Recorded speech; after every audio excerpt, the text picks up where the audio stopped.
जरा फिर से। दीदी तेरा देवर दीवाना। लगातार 7 फिल्में फ्लॉप होने के बाद टूट गई थी माधुरी दीक्षित। फिर कैसे बनी बॉलीवुड की धक धक गर्ल। अगर माधुरी दीक्षित आपकी फेवरेट एक्ट्रेस हैं तो उनसे जुड़ी ये 10 रोचक बातें जानकर आपको काफी अच्छा लगेगा। हम आपको बताएंगे कि क्यों माधुरी दीक्षित डॉक्टर नेने से शादी करने के बाद भी लंबे समय तक पश्चाताप की आग में जल रही थीं। तो अगर सच में आप माधुरी दीक्षित के फैन हैं या उन्हें पसंद करते हैं तो इस वीडियो को अंत तक देखिए। हम इस वीडियो में आपको माधुरी दीक्षित के बारे में काफी कुछ बताएंगे जो आपने पहले कभी नहीं सुना होगा। अगर आपको ये वीडियो अच्छा लगे तो अपने फ्रेंड्स के साथ इस वीडियो को शेयर करें और साथ ही हमारे इस चैनल लेमन जूस कैंडी को सब्सक्राइब करना ना भूलें। तो आइए बात करते हैं माधुरी दीक्षित की। माधुरी दीक्षित एक्ट्रेस ही नहीं बल्कि हिंदी सिनेमा की डांसिंग दीवा भी हैं। उन्होंने अपने हिंदी फिल्मी करियर में कई बेहतरीन फिल्में की जिन्हें दर्शक आज भी बड़े चाव से देखते हैं। माधुरी को हिंदी सिनेमा में उनके बेहतरीन अदाकारी के लिए 4 बार फिल्म फेयर सर्वश्रेष्ठ अभिनेत्री, 1 बार फिल्म फेयर सर्वश्रेष्ठ सहायक अभिनेत्री और एक स्पेशल अवार्ड से नवाजा जा चुका है। इन सभी पुरस्कारों के अलावा उन्हें भारत सरकार ने पद्मश्री से भी सम्मानित किया है। क्या आपको ये पता है कि जब माधुरी दीक्षित ने डॉक्टर नेने से विवाह किया था उस समय डॉक्टर नेने को ये बात नहीं पता थी कि माधुरी दीक्षित इतनी बड़ी बॉलीवुड स्टार हैं। डॉक्टर नेने से विवाह के बाद माधुरी ने खुद को बॉलीवुड से लंबे समय के लिए अलग कर दिया और अपने करियर के पीक पे माधुरी ने बॉलीवुड को छोड़ दिया और अपने परिवार के साथ रहने लगी। लेकिन माधुरी का मन हमेशा बॉलीवुड के लिए तरसता रहा। उम्र के दूसरे पड़ाव में जब डॉक्टर नेने ने माधुरी को फिर से बॉलीवुड में एंट्री की इजाजत दी तो माधुरी दीक्षित का जन्म 15 मई 1965 को मुंबई में हुआ था। पिता शंकर दीक्षित और माता स्नेहलता दीक्षित की लाडली माधुरी को बचपन से डॉक्टर बनने की चाह थी, लेकिन वो बन गई अभिनेत्री। माधुरी दीक्षित ने भारतीय हिंदी फिल्मों में एक ऐसा मुकाम तय किया है जो आज की अभिनेत्रियों के लिए आदर्श है। 80 और 90 के दशक में इन्होंने स्वयं को हिंदी सिनेमा में एक प्रमुख अभिनेत्री तथा सुप्रसिद्ध नृत्यांगना के रूप में स्थापित किया। उनके लाजवाब नृत्य और स्वाभाविक अभिनय का ऐसा जादू था कि माधुरी पूरे देश की धड़कन बन गई। माधुरी ने अपनी शुरुआती पढ़ाई डिवाइन चाइल्ड हाई स्कूल से संपूर्ण की। इसके बाद माधुरी दीक्षित ने मुंबई यूनिवर्सिटी से स्नातक की शिक्षा पूरी की। धक धक गर्ल के नाम से मशहूर माधुरी दीक्षित ने अपने करियर की शुरुआत फिल्म अबोध से की।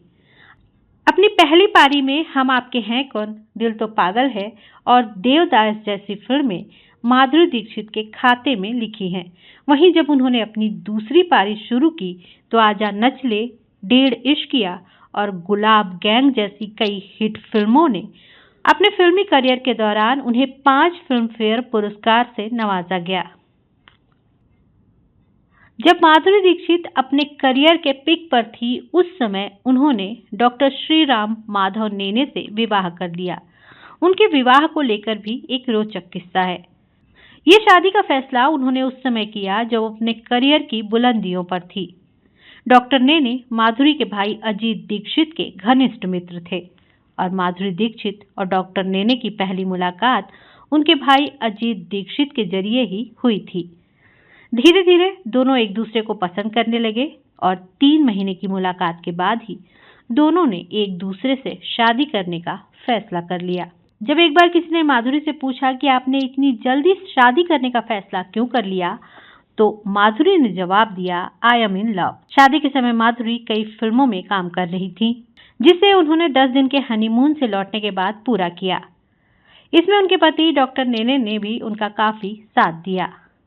आज उनकी शादी को 24 साल हो चुके हैं और वो अपनी शादीशुदा जिंदगी में बेहद खुश हैं।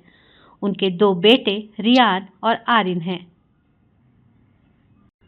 माधुरी दीक्षित की नेटवर्थ की बात करें तो उनकी कुल नेटवर्थ 250 करोड़ रुपए है। उनकी आय का मुख्य स्रोत फिल्में ही हैं। इसके अलावा वो रियलिटी शो और विज्ञापन से भी अच्छी खासी कमाई करती हैं। वो एक फिल्म के लिए 5 से 6 करोड़ रुपए चार्ज करती हैं, जबकि रियलिटी शो में जज के रूप में एक सीजन के लिए 25 से 30 करोड़ रुपए लेती हैं। इसके अलावा एक ब्रांड को एंडोर्स करने के लिए 8 से 10 करोड़ रुपए का चार्ज करती हैं। माधुरी के पास लग्जरी गाड़ियों का भी अच्छा खासा कलेक्शन है। लग्जरी गाड़ियों की बात करें तो उनके पास कई तरह की गाड़ियां हैं, जिनमें white Audi, Toyota Innova Crysta, Rolls Royal और स्कोडा रैपिड कुछ प्रमुख है। माधुरी दीक्षित फिल्मों में फीस के मामले में टॉप एक्ट्रेसेस में से एक हैं। फिल्म अंजाम में उन्होंने शाहरुख खान से 2 गुनी फीस ली थी, जबकि फिल्म हम आपके हैं कौन में उन्हें सलमान खान से ज्यादा फीस मिली थी। लेकिन माधुरी को यह सफलता अचानक नहीं मिली थी। माधुरी की पहली फिल्म अबोध में गौरी नाम की लड़की नाकामयाब ही रही थी। इस फिल्म में माधुरी ने गौरी नाम की लड़की का किरदार निभाया था और ये फिल्म बॉक्स ऑफिस पर बुरी तरह से फ्लॉप हुई थी। इसके बाद माधुरी ने कई फिल्मों में काम किया, जिसमें आवारा बाप, स्वाति, हिफाजत, उत्तर दक्षिण और खतरों के खिलाड़ी शामिल है। ये सभी फिल्में back to back box office पर बुरी तरह से पिट गई, जिसके बाद माधुरी दीक्षित टूट गई थी। एक इंटरव्यू के दौरान माधुरी दीक्षित ने अपने संघर्ष के दिनों को याद करते हुए कहा था कि मैं घर पर बहुत रोती थी, लेकिन माँ और बहनों ने मुझे हिम्मत दिलाई। माँ कहती थी कि चिंता मत कर, एक दिन तू जरूर सफल होगी। माँ की बातों से माधुरी बहुत प्रभावित हुई और फिर से फिल्मों में काम करना शुरू किया। साल 1988 में माधुरी दीक्षित की फिल्म तेजाब रिलीज हुई। ये फिल्म सफल हुई और साथ ही इसके गाने 1, 2, 3 में माधुरी के डांस को भी जमकर तारीफें मिली। इसके बाद उन्होंने कभी पीछे मुड़कर नहीं देखा। उसी साल माधुरी की एक और फिल्म रिलीज हुई, जिसका नाम था दयावान। इस फिल्म ने बॉक्स ऑफिस पर धूम मचा दी। इसमें आज फिर तुम पे प्यार आया है गाने पर माधुरी और विनोद खन्ना का इंटीमेट सीन काफी चर्चा में रहा। ऐसा नहीं है कि माधुरी दीक्षित की कभी आलोचना न हुई हो। मैगी के विज्ञापन के लिए उनकी 1915 में काफी आलोचना हुई थी, चूंकि मैगी में हानिकारक केमिकल MSG पाया गया था। अमिताभ बच्चन और प्रीति जिंटा के साथ माधुरी दीक्षित के खिलाफ भी इन उत्पादों को गलत तरीके से पेश करने के लिए प्राथमिकी दर्ज की गई थी। अधिक फीस की डिमांड के लिए भी उनकी आलोचना हुई थी। साल 1912 में जब उन्हें महाराष्ट्र का ब्रांड एम्बेसडर बनने का ऑफर मिला, तो उन्होंने इसके लिए 9 से 10 करोड़ रुपए की मांग की। इतनी अधिक फीस मांगने के लिए उनकी काफी आलोचना हुई और बाद में ऋतिक रोशन को उनकी जगह महाराष्ट्र का ब्रांड एम्बेसडर बनाया गया। किसिंग सीन के लिए भी उनकी जमकर आलोचना हुई थी। साल 1988 में रिलीज हुई फिल्म दयावान में अपने से 20 साल बड़े विनोद खन्ना के साथ उनका किसिंग सीन काफी विवादित रहा। इस किसिंग सीन के लिए माधुरी की काफी आलोचना हुई। हालांकि खुद माधुरी को भी इस सीन के लिए काफी अफसोस हुआ था, क्योंकि उनका मानना था कि फिल्म में इस सीन की कोई जरूरत नहीं थी। लेकिन बॉलीवुड इंडस्ट्री में नई होने के कारण उन्हें ये पता नहीं था कि आप किसिंग सीन देने से मना भी कर सकते हैं। शायद यही वजह रही कि बाद की फिल्मों में उन्होंने कभी भी ऐसे सीन नहीं किए। अगर माधुरी दीक्षित के अफेयर्स की बात करें तो उनका नाम सबसे पहले संजय दत्त के साथ जुड़ा था।